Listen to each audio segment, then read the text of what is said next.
Good morning. Today is Tuesday, January 20th. It's also National Cheese Lovers Day, so go get some cheese unless you're lactose intolerant. Now over to some more announcements.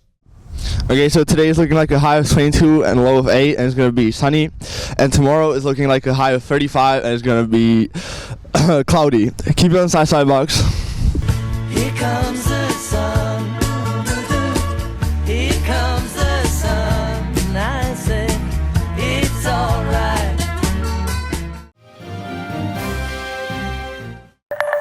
Well, you've probably seen CPR on TV shows. It can be dramatic, chaotic, often happening in public. In this week's Health Smart Report, we're hearing from an EMT who trains people to save lives and about new research that shows those portrayals you see on TV can shape real-life decisions.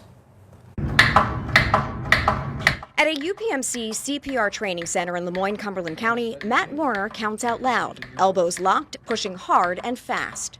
You'll put one hand in the center of the chest. This is what he does for a living, teaching strangers how to save a life. Though last year, Matt became the one who needed to be saved. Farm Show 2024, I was working for Life Team in our first aid room. Was perfectly fine that morning, had no issues, no problems. And then next thing I know, I'm on the ground looking up. Co-workers rushed in, starting CPR and grabbing an AED. They did chest compressions on me for about 3 or 4 minutes. They delivered one shock off of an AED, and then compressions for about another minute, and then I woke up there. At the hospital, doctors discovered a blockage in his heart, putting a stent in the 43-year-old EMT. Matt says survival often depends on who's nearby. Bystander CPR saves lives. However, only about 20% of people actually step in during an emergency. He says in part because of fear and myths they potentially see on TV. Honestly, it probably puts more fear into them instead of less fear because it looks so intimidating and so traumatic. That's exactly what University of Pittsburgh researchers wanted to understand, how TV shapes public perception of cardiac arrest. A recent study found one big discrepancy was that most TV shows depicted happening in public, even though more than 80% happen at home. And that might be a barrier to getting training. If you think you're more likely to use this skill on a stranger compared to a loved one. They also found many shows focus on mouth-to-mouth and pulse checks, even though the American Heart Association promotes hands-only CPR. Still, not all TV influence is bad. Scenes like the CPR episode of The Office have actually been credited with people stepping in to save lives in real life. While a lot of these depictions aren't the greatest in the world, I think it's very empowering for people to see that, like, oh, this character on TV can jump in and save a life. I can too. Just like that, a little bit faster. For Matt, it's not about TV drama, it's about real people acting fast. And they can't be sued. They don't have to do mouth to mouth. It's a simple recognition and just pushing on somebody's chest. Hey, hey, hey. Because one day, the person on the floor could be someone you love. If you're interested in learning more about the University of Pittsburgh study, I've linked it to the story on our website, fox43.com. With your Health Smart Report, Amy Lutz, Fox 43 News. Do you like the outdoors? Are you the person your friends call to ID that critter that wandered into your yard? Would you consider yourself to be a serious threat when it comes to nature lore? If you answered yes to any of these questions, you might be a great fit for the Envirothon team. Envirothon is a competition where we face off against other schools in the LL region to see who has the broadest knowledge and the sharpest skills when it comes to the outdoors. If you are interested and want to find out more, stop by one of our meetings on Tuesdays after school to talk to Mr. Hoven in room 233 in the science hallway. It's Tuesday, by the way, today. All grade levels are welcome. Now over to Today in History.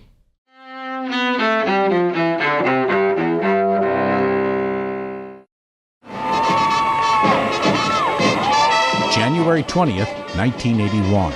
Iran releases 52 Americans taken hostage at the U.S. Embassy in Tehran after 444 days in captivity. It happened just minutes after Ronald Reagan is sworn in as president, succeeding Jimmy Carter in the White House. 1961. In Washington, John F. Kennedy becomes America's 35th president, challenging the country in his inaugural address. And so, my fellow Americans, Ask not what your country can do for you. Ask what you can do for your country. 1942. During World War II, officials in Nazi Germany hold the notorious Wannsee Conference near Berlin. That's where they devise what they call the final solution, their plan to exterminate Europe's millions of Jews. 1936. Start of a turbulent year for Britain's monarchy as Britain's King George V dies. George's son becomes King Edward VIII, but he later gives up the throne to marry an American divorcee, Wallis Simpson. By the end of the year, Edward's brother becomes King George VI, father of the future Queen Elizabeth II. And in 1896... Well, Gracie, say hello to everybody. Hello, everybody. Comedian George Burns, straight man to wife Gracie on radio, who later played God on the big screen, is born in New York City. Today in history, January 20th. Tim McGuire, The Associated Press. Feeling the winter chill? Enter the January Snowy Raffle Basket for your chance to win some awesome winter treats. Check out the basket outside the main office. Only 10 PBIS points to enter to win these winter goodies. The drawing will happen January 29th for delivery on January 30th. Now over to Money with Mead. Hey CV, it's Mrs. Mead with Money with Mead, and I'm back. And I apologize for the delay and for me being absent for such a long time. It was a family emergency, so it's nice to be back, and thank you. I know there's a lot of questions going on about scholarships and things, but let's do one thing at a time. Juniors, I need to speak to you first. It's Rotary Student of the Month time again. Dr. Fox did a great job finding out December and January for me. But now we're going to crunch to find February and March. You have 1 week. 1 week to fill out the application for Rotary Student of the Month. I have emailed it to you. I've also posted it on your Schoology page, and I'll probably send you a couple more reminders. There was 25 of you that applied last time. I want all of you that did not get to be chosen for the Rotary Student of the Month to apply again. But also, those of you that didn't apply, think about applying, especially if you volunteer in the community or at CV here. And also, if you're just a great community member.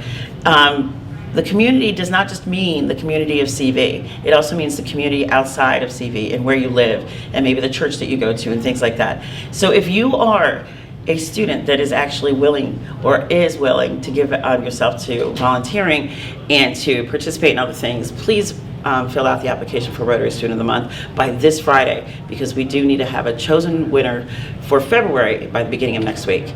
All right, so on to seniors. Seniors, I know we've got a lot of catching up to do.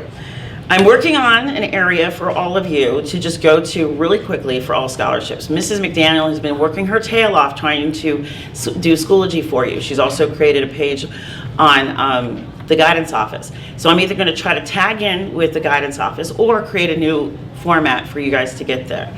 I'm also talking to guidance about the senior award sheets. I usually have a separate sheet, but why make you guys fill out two separate sheets when maybe we could combine to do one? So give me 1 more week, and I'll be back with you next week. And if you have any questions, you can ask me anything through email or stop by my room in 211. But until next week, I promise I'll have more information for you. That's it for this week, and I'll talk to you next week. Bye. For all interested in joining the high school track and field program, the sign-up meeting will be held in the auditorium mezzanine at 3 p.m. on January 27th. If you have any questions, reach out to Coach Bond or Coach Way or any of the captains.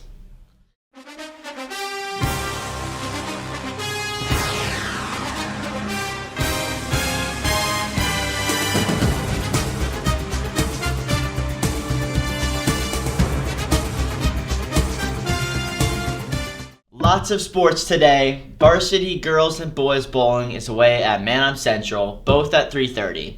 Varsity girls and boys riflery is home against Manheim Central, both at 4. JV and varsity girls basketball is home against Manheim Central, JV at 6, varsity at 7:30. Varsity and JV boys are away at Warwick, JV at 6, varsity at 7:30. Good luck, Bucks.